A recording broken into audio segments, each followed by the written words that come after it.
He's trying to do what needs to be done to make Eunice a better place for not only us, but our kids and our kids' kids, and just to remain a growing, vibrant community. So, Don Reber.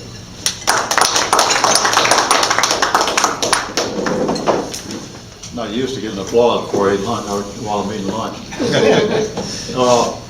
Yeah, when I first moved to Eunice, I moved here because my daughter, who is Dr. Randy Miller's daughter, or wife, should I say, blessed me with 3 wonderful grandchildren. And my wife wanted to come watch them grow up. And at the time, we lived in Orlando. And I said, "You want to move where?" She says, "I want to move to Eunice, to be with my daughter." I said, "Do you know where Eunice is?" Well, I said, "No, I'm not doing that." So while I was packing and getting everything ready to move,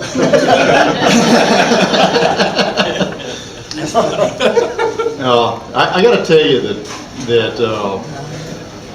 I spent 32 years with Sears Roebuck and Company, retired from them, and I spent another 5-6 years with Home Depot, and decided I didn't care for them too much, and would rather be retired. And I came here to the city, and I got to tell you, it's probably the best move I ever made in my life. I've been everywhere in this country. I've lived in Orlando, lived in New Orleans, I've lived in Washington D.C. Grew up in Mobile, Alabama, which is kind of a similar culture, and we have our Cajuns down in Ballabhatri, so we have that exposure as well. But living in this community is exciting because it's small enough that you get to know a lot of people, and you can become involved and you can make a difference. So I pledged to myself and to my wife that I would become involved for the sake of my grandchildren. I see the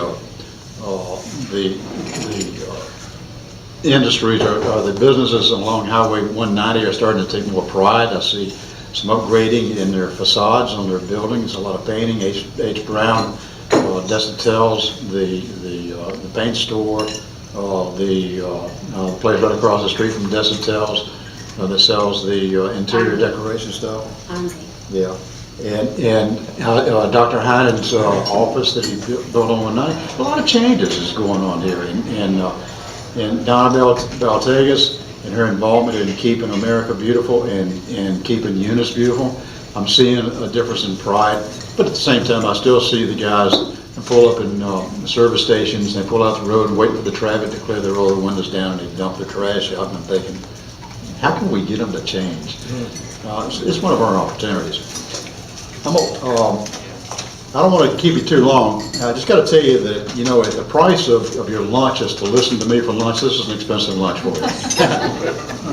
Our mission really is to support the local businesses and to help any new businesses coming in find a location and help them in any way they can deal with whatever they have to deal with in the city to grow and create jobs. And more than anything else, just want to create an environment for our young to have a place to stay after they finish their schooling. Now, some of the assets of this community obviously is the quality of life that we have here, the Cajun heritage, the strong schools. We truly do have strong schools. Eunice High School and St. Ed's are 2 schools of only 5 in the state that received a College Readiness Award for ACT in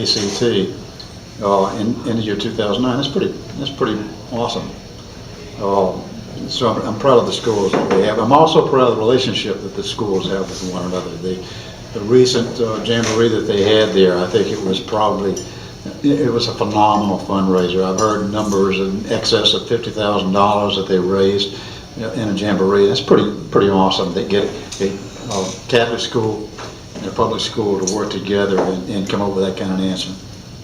And obviously, some of the assets here, one of the biggest assets, the crown jewel, in my opinion, is LSUE. And I'm always amazed at people that live here in this city that don't fully see LSUE for what it is and how big it is. It is the kind of thing that any city this size would give anything to have in their community. And for the most part, it's been taken kind of for granted. I'm seeing more and more pride being developed in LSUE, and we want to continue pushing that forward. Obviously, there's many people that go to that school that end up being doctors. A lot of the doctors that you have here started out in that school. A lot of the nurses that we have here in this area started out in that school and then finished their degrees and come on and come back and help this community. And that, along with a lot of other endeavors. Also, it doesn't hurt to have national championships coming our way all the time. And Coach Ron Willis and being the athletic director over there's a lot to be proud of with that school. The medical facilities we have here are top notch, and again, most communities our size would love to have the kind of medical facilities that we have here in the area. Louisiana loses 85% of its graduating students out of colleges to the other states. I'd like to keep 85% here if we can. As I said, Eunice High School and St. Ed's both have students that come to our meetings at the Economic Development Committee, and they give us the input because we need to develop this community not only just for us older folks. I guess I'm the only old one in here. but we need to develop it to what they think that their needs are, and so we need their input. Most important of all, we have to develop housing in this community.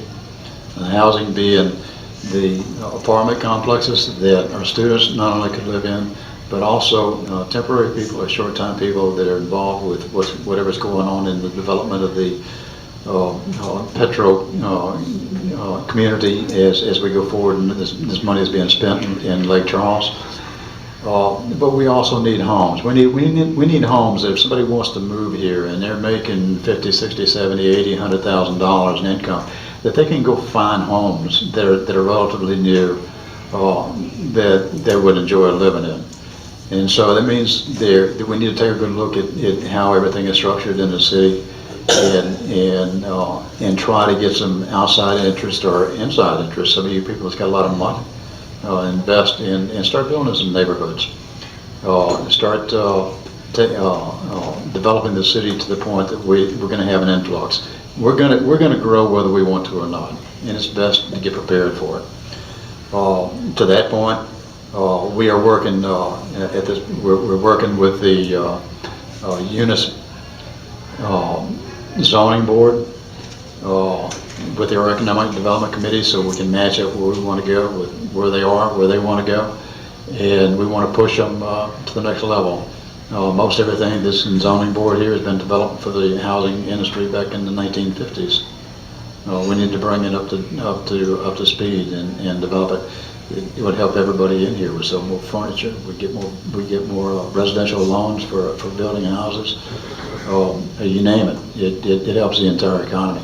So right now, our biggest focus in economic development is working with the zoning commission and developing a plan and seeing what we can do to attract people who want to build residential neighborhoods to do so.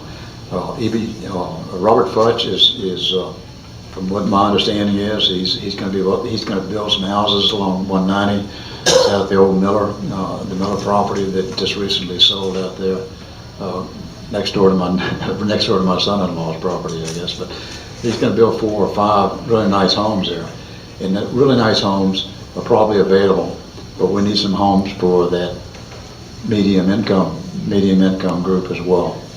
So that's kind of like what we're doing. I appreciate the opportunity to come here and talk to you guys today.